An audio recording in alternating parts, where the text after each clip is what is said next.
नमस्कार। मैं महिमा प्रस्तुत करने जा रही हूँ सुप्रसिद्ध लेखक अमरकांत जी द्वारा लिखी हुई कहानी एक थी गौरा। लंबे कद और डबलंग चेहरे वाले चाचा रामशरण के लाख विरोध के बावजूद आशु का विवाह वहीं हुआ। उन्होंने तो बहुत पहले ही ऐलान कर दिया था कि लड़की बड़ी बेहया है। आशु एक व्यवहार कुशल आदर्शवादी नौजवान है जिस पर मार्क्स और गांधी दोनों का गहरा प्रभाव है। वह स्वभाव से शर्मीला या संकोची भी है।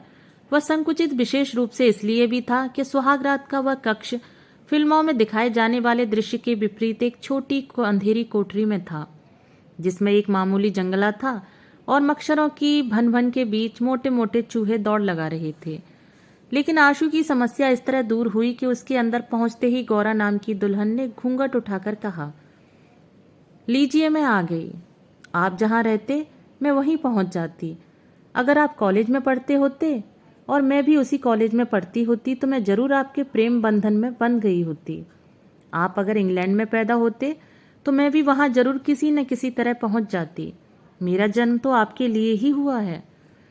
कोई चूहा कहीं से कूदा, खड़खड़ की आवाज हुई और उसके कथन में भी व्यवधान पड़ा। वह फिर बोलने लगी, मेरे बाबूजी बड़े सीधे साधे हैं। इतने सीधे हैं कि भूख लगने पर भी किसी से खाना न मांगे। इसलिए जब वह खाने के पीढ़े पर बैठते हैं तो अम्मा कहीं भी हों दौड़कर चली आती हैं। वह जिद करके उन्हें ठूंस ठूंस कर खिलाती हैं। उनकी कमर की धोती ढीली कर देती हैं ताकि वह पूरी खुराक ले सकें। हमारे बाबूजी ने बहुत सहा है, लेकिन हमारी अम्मा भी बड़ी हिम्मती हैं। वह चुप हो गई। उसे संदेह हुआ था कि आशु उसकी बात ध्यान से नहीं सुन रहा है, पर ऐसी बात नहीं थी। वस्तुतः आशु को समझ में नहीं आ रहा था कि वह क्या कहे। फिर उसकी बातें भी दिलचस्प थीं। उसका कथन जारी था, बाबूजी असिस्टेंट स्टेशन मास्टर थे। बड़े बाबू दिन में ड्यूटी करते थे और हमारे बाबूजी रात में। एक बार बाबूजी को नींद आ गई। प्लेटफॉर्म पर गाड़ी आकर खड़ी हो गई। गाड़ी की लगातार सीटी से बाबूजी की नींद खुली। गार्ड अंग्रेज था। बाबूजी ने बहुत माफी मांगी पर वह नहीं माना। ये डिसमिस कर दिए गए। नौकरी छूट गई। गांव में आ गए।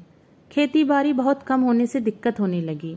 बाबूजी ने अपने छोटे भाई के पास लिखा मदद के लिए तो उन्होंने कुछ फटे कपड़े बच्चे के लिए भेज दिए। यह व्यवहार देखकर बाबूजी रोने लगे। इतना कहकर वह अंधेरे में देखने लगी। आशु भी उसे आंखें फाड़कर देख रहा था। यह क्या कह रही हो और क्यों? क्या यह दुख कष्ट बयान करने का मौका है? न शर्म और संकोच लगातार बोले जा रही है।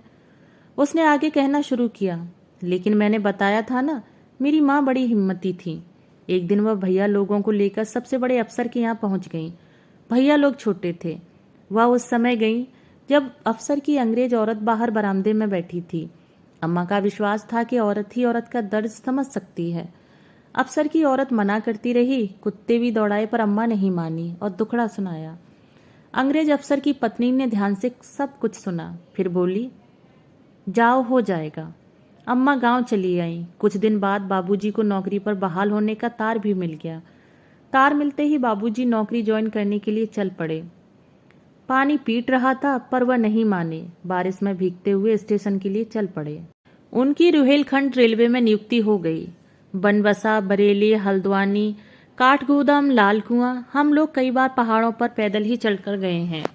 भीमताल की चढ़ाई, राजा झींद की कोठी, उधर के स्टेशन क्वार्टरों की ऊंची ऊंची दीवारें, शेर, बाघ, जंगली जानवरों का हमेशा खतरा रहता है।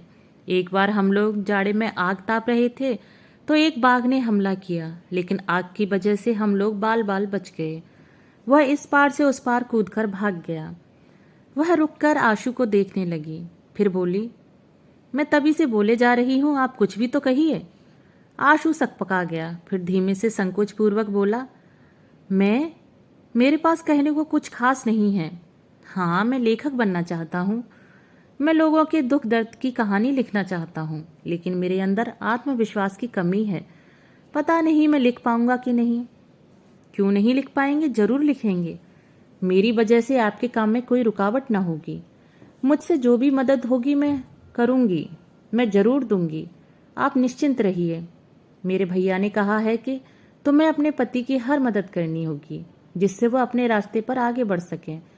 मुझे अपने लिए कुछ नहीं चाहिए। आप जो खिलाएंगे और जो पहनाएंगे वह मेरे लिए स्वादिष्ट और मूल्यवान होगा। आप बेफिक्र होकर लिखिए, पढ़िए और आपको निरंतर मेरा सहयोग प्राप्त होगा। उसकी आंखें भारी हो रही थी और अचानक वह नींद के आगोश में चली गई।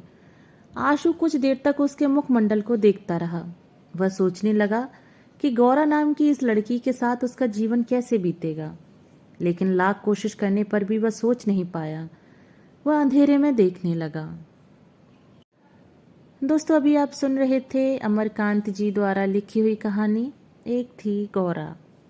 अगर आपको ये कहानी पसंद आई हो तो मेरे चैनल को सब्सक्राइब और मेरी वीडियो को लाइक और शेयर जरूर करें। धन्यवाद।